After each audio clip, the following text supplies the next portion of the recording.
2 tires, 185, R14, 8 ply. Ito po magpapalit po muna tayo ng dalawang gulong. Ito po ang ating customer, si Manong. Yokohama brand. Medyo may kamahalan din po yung brand na ito, mga ka-tireman ko.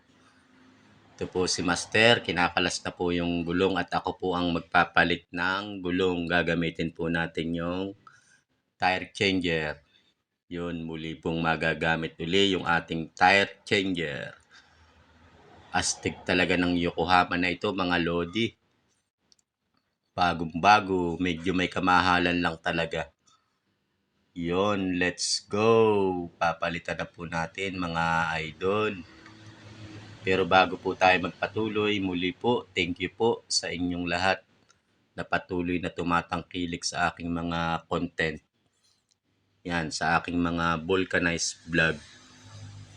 Thank you po sa inyong lahat.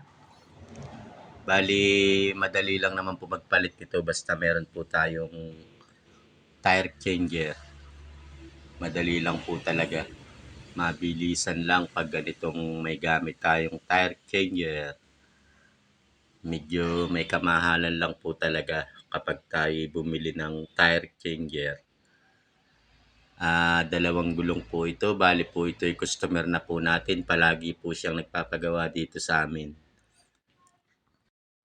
Yon mga lodi ko, baka naman po pwedeng makahingi sa inyo ng isang likes at pakishare na rin po ang ating mga video. Maraming salamat po sa inyong lahat.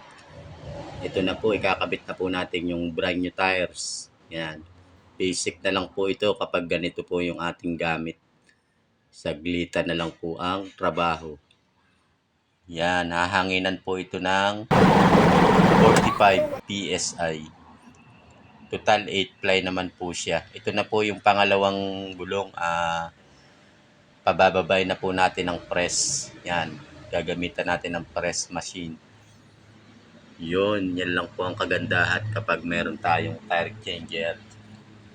Yan. Medyo madali-dali na ang ating trabaho. Mga lodi. Saglitan lang po talaga ito. Yan. Malapit na po tayo ditong matapos, mga lodi. Ang singi lang ko po pala sa ganitong trabaho ay 150 po ang isa. Yan, 150 pesos ang isa. Yan po ay ating mga suki na rito, si Manong. Yan, dito po lagi yan nagpapagawa, mga lodi.